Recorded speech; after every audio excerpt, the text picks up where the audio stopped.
Hi hello every one, welcome back to Padma's வெர்சிட்டல்.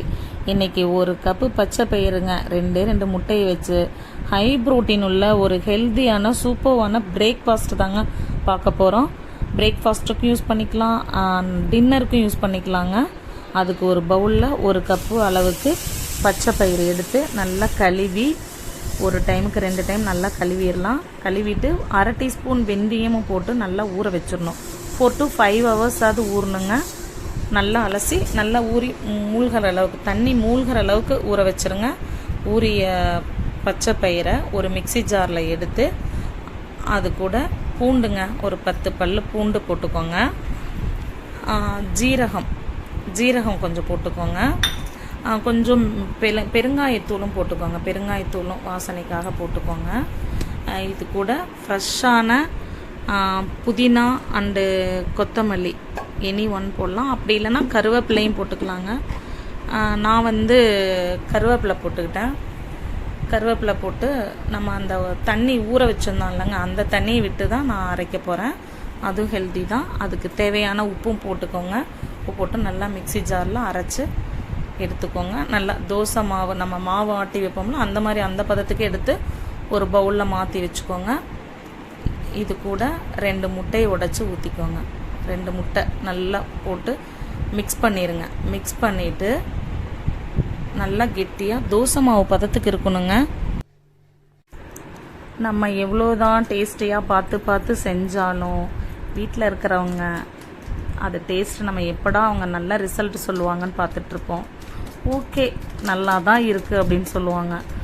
நம்மளுக்கு நல்ல good appreciation கிடைக்கணும்னு ரொம்ப எதிர்பார்ப்போம். அது எப்போ கிடைக்குங்கிறது எதிர்பார்க்க முடியாது. நம்ம நார்மலாக சமைச்சு வச்சுட்டு நிற்போம், நல்லா இருக்கு, இன்னைக்கு சூப்பராக இருக்கு, இன்னைக்கு தான் கரெக்டாக இருக்குது அப்படிம்பாங்க. எதிர்பார்க்கவே மாட்டோம். நல்லா மாவு எடுத்து வச்சதும் அடுத்து நம்ம ஒரு தோசைக்கல் எடுத்து, தோசைக்கல் நான் நான்ஸ்டிக்கு ஃபஸ்ட்டு யூஸ் பண்ணிகிட்டு இருந்தேங்க. அது ஹெல்திக்கு ஒன்றும் சரியில்லைன்னு சொல்லவும் அதை நான் வச்சுட்டேன். வேணாம், ஏன்னா அடிக்கடி அது கிராக் விழுந்து அது ஒரு மாதிரி இருக்கும், அது யூஸ் பண்ணக்கூடாதுன்னு சொன்னாங்க. அதனால் அதை விட்டுட்டு இரும்பு கல்லுங்க, நல்லா பெருசாக இரும்பு கல் வாங்கிட்டேங்க. இது நல்லா சூடானதும் ஆன் பண்ணிவிட்டு ஸ்டவ் ஆன் பண்ணிட்டு நல்லா சூடானதும் ஃபஸ்ட்டு ரொம்ப இடையில ஒரு 2 நாளுக்கு அப்புறம் தோசை ஊற்றினாலும் நான் ஒரு ஆனியனை வச்சு தேய்ச்சிருவேங்க. நல்லா எண்ணெய் லேசாக விட்டு ஆனியனை வச்சு தேய்ச்சி நீங்கள் ஊற்றி பாருங்கள், தோசை ரொம்ப சூப்பராக மெலிசாக வருங்க. நான் எல்லா பக்கமும் நல்லா ஆனியனை வச்சு தேய்ச்சிருவேன். ஆனியன் இல்லைன்னா கத்திரிக்காயும் போட்டுக்கலாம், உருளைக்கிழங்கும் நம்ம தேய்ச்சிக்கலாம். அடுத்து தோசை மாவு எடுத்து நல்லா எவ்வளோக்கு மெலிசாக ஊற்றணுமோ ஊற்றலாங்க. ஏன்னா எக்கு போட்டிருக்கோம்ல, அதனால் நல்லா நம்மளுக்கு அந்த தோசை எடுத்துக்கிட்டு வராது, நல்லா பேப்பர் மாதிரி கிடைக்கும். அந்த இது நம்ம ரொம்ப ஹீட்டும் வச்சுக்கக்கூடாது, நார்மல் ஹீட்டில் வச்சு இது பண்ணிவிட்டு எண்ணெய் கொஞ்சம் ஊற்றிட்டு நம்ம தோசை பாருங்கள். நல்லா நானே எதிர்பார்க்கவே இல்லைங்க. நான் குட்டியாக தான் ஃபஸ்ட்டு ஊற்றி பார்த்தேன். என்ன இல்லைன்னா நான் அந்த தோசைக்கல் அளவுக்கு நான் ஊற்றுவேன், குட்டியாக தான் ஊற்றி பார்த்தேன். சூப்பராக நல்லா வெந்து முறுமுறுன்னு வந்துச்சுங்க, நல்லா இருந்தது. இது ஃபஸ்ட்டு அவருக்கு தாங்க வச்சேன், நல்லா இருக்குன்னு சொன்னார் சாப்பிட்டு பார்த்துட்டு. நீங்களும் இது மாதிரி செஞ்சு பாருங்கள். இது ஃபஸ்ட்டு தோசை நான் சின்னதாக ஊற்றி பார்த்துட்டேங்க.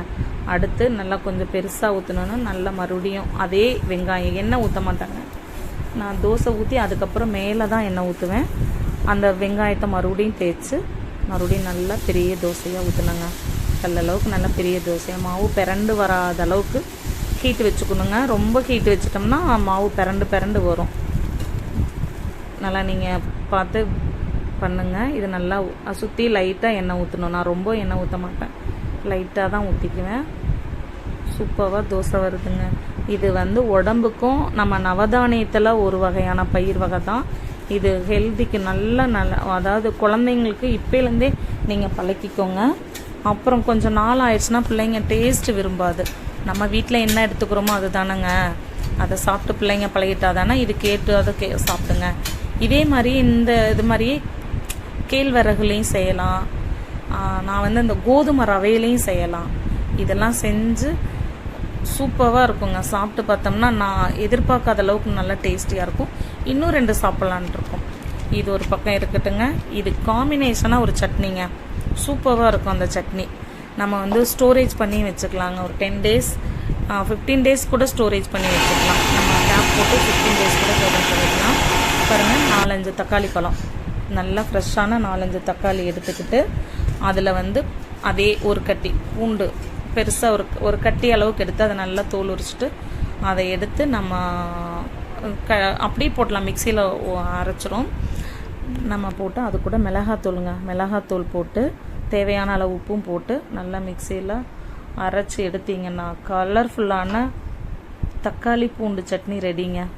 இதை வந்து சின்னதாக லைட்டாக ஒரு தாளிப்பு கொடுத்துர்லாங்க. இதுக்கு வந்து நீங்கள் நல்லா நல்லெண்ணெய் விட்டு தாளித்து கொடுத்துட்டிங்கன்னா டேஸ்ட்டு வேறு லெவலில் இருக்குங்க.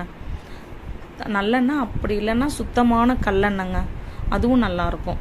நம்ம தாளிப்பு கொடுக்கும்போது கொஞ்சம் எண்ணெய் கொஞ்சம் கூடவே ஊற்றிக்கோங்க, ஒரு 2 ஸ்பூன் எக்ஸ்ட்ராவே ஊற்றிக்கோங்க. ஏன்னா இது வந்து கெட்டு போகாமல் ரொம்ப நாள் வச்சுக்கலாம். நம்ம இப்போ ஆஃபீஸில் வேலைக்கு போகிறவங்க இது பண்ணுறவங்களுக்குலாம் இது ஸ்டோரேஜ் பண்ணி வச்சுட்டா ரொம்ப பெட்ரு. கடுகு போட்டு நான் வந்து கருவேப்பிலை வந்து இதிலே போட மாட்டேங்க, படப்படன்னு ரொம்ப வெடிச்சிட்டுன்னு சொல்லிட்டு சட்னி ஜார்லேயே போட்டு வச்சு இந்த கடுகு உளுத்தம்பருப்பு போட்டு எடுத்து அதில் கொட்டிடுவேங்க. கருவேப்பிலை சட்னி மேலேயே வச்சுருப்பேன், அதை எடுத்து அதில் விட்டேன், அதை சரியாக எடுக்க முடியலைங்க.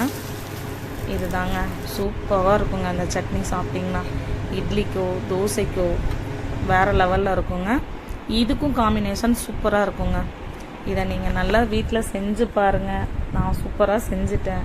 செஞ்சு பார்த்துட்டு தான் டேஸ்ட்டு பார்த்துட்டு தான் உங்களுக்கு நான் சொன்னேன். நீங்கள் இதை சாப்பிட்டு உங்கள் வீட்டில் இருக்கிறவங்களுக்கு இதை செஞ்சு கொடுங்க. ஹெல்த்திக்கும் ரொம்ப நல்லதுங்க. இது சாப்பிடுங்க. சாப்பிட்டு பார்த்துட்டு எப்படின்னு கமெண்ட்ஸில் சொல்லுங்கள். நெக்ஸ்ட் வீடியோவில் பார்க்கலாம்.